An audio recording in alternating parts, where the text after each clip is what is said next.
антонио гутерреш, дабири кулли созмони милали муттаҳид, шоми 11 июн пас аз мулоқот бо раиси ҷумҳури тоҷикистон гуфт барои амалӣ намудани тавсияҳои шӯрои ҳуқуқи башари созмони милали муттаҳид омодаанд ба тоҷикистон кӯмак намоянд.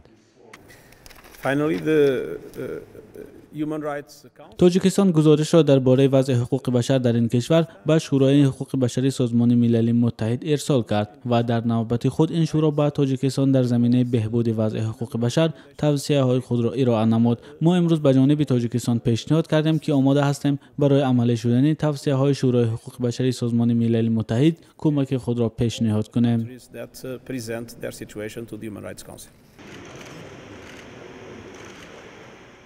мулоқоти антонио гутерреш бо эмомалӣ раҳмон дар доираи сафараш ба кишварҳои осиёи марказӣ анҷом шуд. ба дунболи истиқбол дар қасри миллат мулоқоти ҳайатҳои тоҷикистон бо гурӯҳи намояндагони созмони милали муттаҳид зери раҳбарии антонио гутерреш, дабири кулли созмони милали муттаҳид баргузор гардид.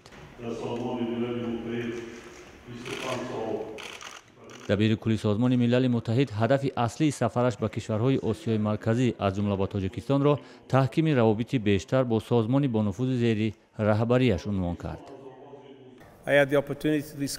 мо бо ҷаноби президент якчанд масъалаҳоро дар бахшҳои гуногун баррасӣ кардем ва ман боварӣ дорам ки созмони милали муттаҳид барои беҳтар кардани ҳамкориҳо дар ин соҳаҳо ба ҷумҳурии тоҷикистон дар оянда кӯмакҳои худро боз ҳам афзоиш диҳад. ин дар ҳолест ки чанд рӯз қабл созмони Human Rights Watch аз дабири кулли созмони милали муттаҳид хоста буд ки зимни сафараш ба осиёи марказӣ ва зимни мулоқот бо эмомалӣ раҳмон раиси ҷумҳури тоҷикистон масъалаи муроати ҳуқуқи инсон, хотима додан ба азобу шиканҷа ва фишор ба хабарнигоронро дар миён бигузорад. антонио гутерреш пас аз мулоқоташ бо президент раҳмон ҷузъиёти суҳбаташро дар мавриди ҳуқуқи инсон дар тоҷикистон тавзеҳ надод.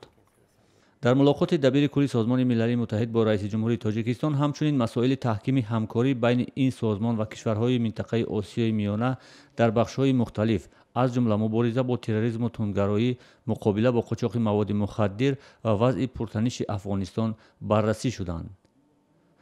субҳи 12 июн дабири кулли созмони милали муттаҳид дар ҳамоиши байналмилалии таҳкими ҳамкорӣ ҷиҳати расидан ба рушди устувор дар шароити таҳдиду хатарҳои муосир ширкат намуд. дар ин ҳамоиш бештар сари масоили рушди иқтисод, таъсири тағйироти иқлим ба рушди бахшҳои мухталифи тоҷикистон аз ҷумла сиҳатӣ, ғизои мардум, дастрасӣ ба об ва муҳити зист тамаркуз карда шуд.